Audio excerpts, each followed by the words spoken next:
everybody. I am so excited to be here today to talk with you about iOS accessibility. I love giving these types of presentations. Usually I only get the chance to present to other people in the disability field, so it's really great to be able to present to folks in the mainstream in our podcasting community. This has just been the most welcoming event I have ever been to, and I greatly appreciate that. And I'm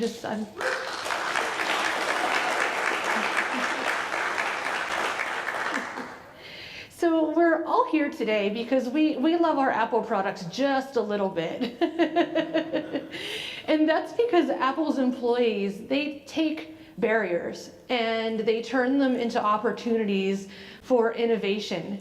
And by doing so, they set industry standards. They have definitely done so in terms of iOS accessibility. Sorry about that. It's not really enough to say that iOS devices have changed my life. They have actually changed my whole world and my future. That is not an exaggeration at all. My idea for this presentation actually came about because my iPhone has replaced much of my other technology, including in many cases my Mac. This change in productivity has all been made possible because of the screen reader that's built into all modern Apple devices called VoiceOver, and the many accessible apps, whether they're accessible by accident, design, or advocacy efforts on the iOS App Store. iOS has a lot of built-in accessibility features for pretty much every disability population you can think of. Now, I know enough about all of them to be dangerous, but the only one in which I really feel that I'm an expert is VoiceOver, so I'm gonna just stick with what I know today. VoiceOver is Apple's built-in screen reader. For those who may not be familiar with what a screen reader is, it's essentially a piece of software that takes text on a screen on either a computer or a mobile device, and it renders it in speech or Braille, especially important for the deafblind community, Braille. VoiceOver changes the way in which a blind person accesses the touch screen. So you guys are a largely sighted audience, and when you get out your iPhone or your iPad, you look at that touch screen, you find the icon that you want with your eyeballs, and you tap. What I do is I either run my finger along the touch screen and listen to the icon that I am on and double tap, or I can flick. If I'm not familiar with a screen and I'm just learning it, I can flick through the entire interface and I can make sure that I get every nuance of what's there, and then when I find what I want, I double tap it. There's really no right or wrong way to do it. It's whatever makes you feel comfortable in terms of how you access that interface. Now, there are a lot of other more advanced gestures built into VoiceOver, some of which I'll be covering in a demo that you'll hear later. It makes navigation on the touchscreen really efficient. There is support for Bluetooth keyboards, just like there is for sighted users. But the cool thing is that Apple have added specific keyboard shortcuts for VoiceOver users. And they're very similar to the ones that are available on the Mac. So once you know one system, you know them all. You know them both. Now, VoiceOver users have the same issue as non-VoiceOver users in that we often have to touch the screen a little too much when we're using a Bluetooth keyboard. I would be frustrated by this, but at least we're all suffering together. I wanted to let you guys know that I actually wrote and edited most of my notes in drafts for iOS with my handy dandy Logitech K811 keyboard. Now, iOS also has support through VoiceOver for refreshable Braille displays. A Braille display is basically something similar to what I'm using now, except that it actually connects to the iPhone via Bluetooth and displays the output of the phone or iOS device in Braille. Braille technology at the time of this speech is still extremely expensive, prohibitively so, such that even someone like myself who has a decent job can't afford one because it's thousands and thousands of dollars. Luckily, Dr. Carter is allowing me to borrow his reading device so that I can read my notes to y'all. Now, fortunately, this is starting to change. In October, there's going to be a low-cost Braille display called the Orbit Reader 20 that's going to be released and will allow somebody to get access to a small Braille display for about $400. My husband and I are both going to be getting one of those. Now, if you can believe it, I haven't always been this gung-ho about iOS accessibility. In 2009, when VoiceOver was first introduced on the iPhone 3GS, I didn't really want any part of it. I didn't want any part of a touchscreen device. I thought that what Apple was doing was really cool. It was groundbreaking and innovative, but it wasn't for me because I loved my buttons. I wanted buttons on everything. I used a lot of specialized hardware for people who are blind or visually impaired. I had a book reader / MP3 music player that did podcasts and read a bunch of electronic document formats. And it was great. It had buttons. It was also $500. And anytime it seemed that they added the slightest new feature, they wanted you to buy new hardware, another $500 and another $500. I had a special device for identifying money where you slip the bill in and it tells you what denomination the money is. That was a couple $100. I had a barcode reader that allowed me to scan household items, and if it was in their database, it read to me all of the directions and things for things like food and cans and such. $1,200. No joke. And if it wasn't in the database, then you couldn't access it. I used a PC at the time. I'm a bit power hungry, so it was a powerful PC. I used that top-of-the-line screen reader that Robert talked about yesterday, that $2,000 top-of-the-line screen reader. So that's another several grand I've sunk into this technology here. I also at the time used a Windows phone, which was a couple $100. I had to add on a screen reader, which was another couple $100. So you could see why I have to work so hard, why I had to work so hard back then at least. But in 2010, I was helping to teach a tech class, and I saw an iPad. My friend's like, no, just look at it. I promise you'll like it, just look at it. And I'll never forget the first time I made the iPad do something. I think I did something mundane like opening the Stocks app or something. But when I realized that all I had to do was use those few gestures to manipulate a touchscreen to get something done, I can only equate it to the freedom that I felt the first few steps I took with my guide dog. It was that amazing. I fell in love with iOS at that moment. I stole my friend's iPad for the evening, and I started to learn VoiceOver. I eventually, a week or so later, bought an iPod Touch, and I really got down to the business of getting really efficient with iOS with that device. And then finally, I switched to the iPhone 4S when it came to Verizon because I didn't like being limited by just the Wi-Fi of the iPod Touch. And I started to notice something. I started to notice that as iOS got better, and as my skills got better, and as VoiceOver got better, a lot of my blindness devices started to go into the drawers, or they got sold. And again, we're talking thousands of dollars worth of devices, and most unfortunately, I did not make back nearly what I sold, nearly what I paid for those devices. So the reading devices were replaced with a couple of apps that you might know about: Audible, iBooks, Kindle. Some that you might not know about, like Bard Mobile, which is the app for the National Library Service for the Blind, which provides free reading materials for folks who are blind or visually impaired. Another one you might know about is called Voice Dream Reader, a $10 app that reads documents in a bunch of different formats and a bunch of cool voices, really suitable for folks who are blind, low vision, or have dyslexia. But you can see that for $10, basically, I replaced that $500 reader.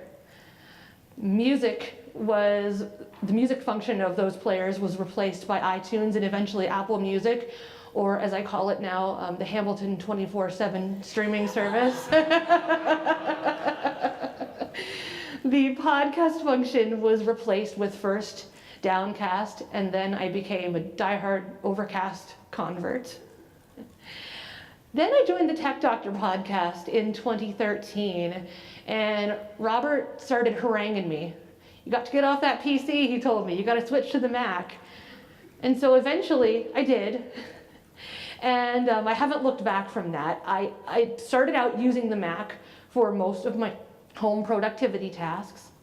I used it for things like Twitter, for web browsing, for email, for document creation, for audio recording and editing.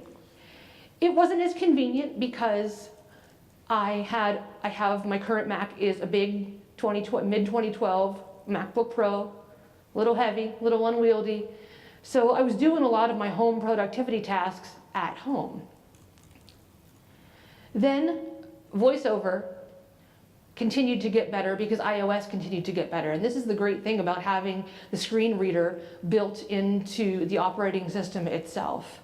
Because when the iOS gets better, screen reader changes are introduced that make it a better experience overall. So first I started to notice that iOS mail accessibility was getting a whole lot better. They introduced quick actions so that I could quickly delete and move messages around and really be more efficient in my email management.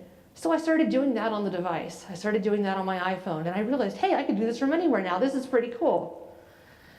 Then, through a lot of great positive advocacy efforts through the blind community, Twitterific became by far the best accessible Twitter app over time. It really took a concerted effort of a determined group of us approaching the developers politely and talking to them about accessibility. They always kind of knew, but as time has gone along, they've really made it even better and better and better to the point where I would never use another Twitter app. It just goes to show what a really transformative experience it can be when a developer listens to what you have to say and implements accessibility features. Then the browsing experience on iOS improved. I unfortunately had a lot of issues in the beginning where there were some scrolling bugs. When you scroll on a web page, it's supposed to scroll automatically with VoiceOver, but it would get to a point where it would only show part of the page, and even when I tried to scroll manually, it didn't work. So that was an issue. But then when they fixed that, I realized, hey, I could do all my browsing on the iPhone from anywhere. I don't have to sit at my desk. And that freed me in that regard. I discovered the accessibility of document creation apps like Drafts and Pages. And over time, I started to realize that I wasn't just getting more done. I was actually enjoying the tasks I was doing more because I could do them more quickly and I could do them from anywhere. Now for audio recording and editing on the Mac, I'm still using the Mac for that because we do a lot of Skype recording for our podcast, and there are a lot of issues with core audio. I'm looking into options, and I'm really looking forward to Guy's talk, actually, on how I can use the iPhone or iPad more effectively as a portable recorder. I always think it's really good when I can show somebody about accessibility features using a task with which we're all familiar. So with that in mind, I would like to present to you the following audio demo. And just like with Robert yesterday, I invite you to learn with your ears. If you have a disability-related accommodation that makes this difficult for you, please come see me and I will work it out. For this demonstration, I want to give you guys an idea of the basic voiceover gestures that I use to navigate around my phone. This is ultimately going to culminate in a demo of me purchasing an Audible book, which it's really hard for me to spend the money, but I'll do it for you guys. I am going to go to the top of my home screen. I'm on my second page of apps right now, and I'm just going to show you basically how I find an app on my home screen. I'll make sure I'm at the top of my screen by placing 4 fingers at the top of the iPhone 6s Plus screen. FaceTime. And it shows me that I'm in the top left corner with FaceTime. Now, there are 2 ways that I can do this. I can flick to the app that I want by doing a very small flicking, sort of what you as a sighted person might equate with a swiping gesture to the right. Calculator. Podcasts. Double tap to open. And after every app, it's going to tell me double tap to open. We won't stop for that every time. But as you can see, I flick through the apps on the screen. Watch. Game Center. Audible. That's the Audible app Double itself. tap to Audible Store. And here we are at the Audible Store. Now, if I double tapped this is actually a shortcut to the Audible Store on Safari. But there's another way that I can do this. I've familiarized myself pretty well with my home screen layout over the years. And I can simply explore by touch until I find the Audible Store icon. I know that it's more than halfway down the phone screen, so I'm just going to start feeling around the screen. Audible Store. Well, wouldn't you know, I went right to Tap it. to open. So to continue this demo, I am going to double tap. Safari. Address. 10%. Web page loaded. Now it has loaded the Audible mobile website from which I can purchase a book. So in order to most efficiently navigate a website, for the first time, a blind person should read through the entire thing to find out what's where, how it's laid out, how it's marked up. I use the Audible website, much to my husband's chagrin, about 3 times a day. So I have learned ways of navigating through it very quickly. I'm going to use some of those shortcuts right now. What I'm going to do is introduce another voiceover concept called the rotor. Now, when you flick forward and backwards through apps, you use a left to right or a right to left flicking gesture. But when you want to move by a certain element, like a heading on a web page, for example, you can use an up and down flicking motion. The way in which you set the granularity of that up and down flicking motion is through the rotor. What you do is you put 2 fingers on the screen and you almost go like you are turning a knob. So I'm going to turn the knob to the right on the screen here. Words. And that would allow me to navigate this whole web page by words. By flicking down, I can navigate through the web page. Now we're going to demonstrate the power of this rotor by moving quickly to the search form control and searching for a book. Characters. Form controls. 6 form controls. And you hear that there are 6 form controls on this page. I'm going to flick up and down until I find the search box. Search for a good book. Search for a good book. Text field. Double tap to edit. So I need to double tap this form field. Insertion pointed at. And now I'm on a keyboard. And if I place my finger on a letter on the keyboard, Cap C. Cap G. Cap T. it will read it to me. If I lift, I'm going to search for The Hobbit. So I'm going to do capital T. Selected. Cap T. H. E. Space. Shift. Cap H. O. And all I'm doing is exploring the screen with my finger, finding the letter and lifting up. B. Bravo. And I know that the search button is in the bottom right-hand corner.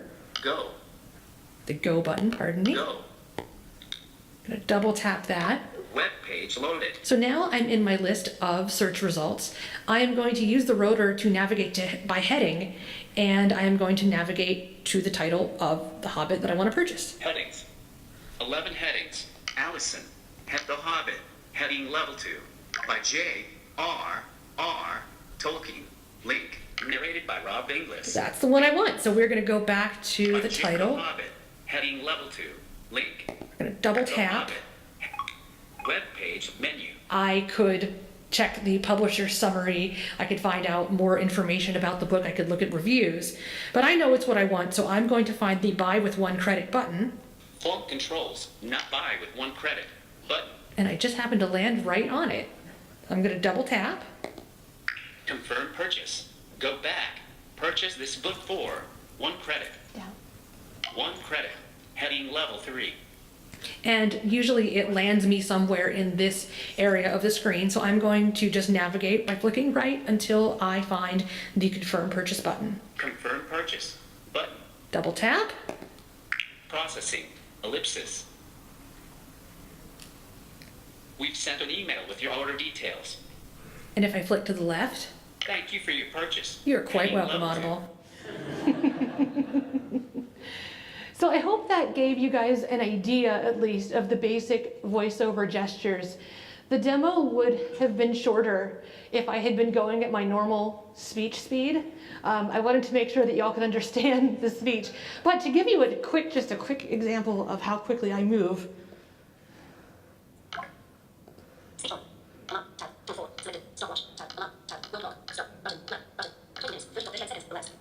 All right, and I am running out of time, so.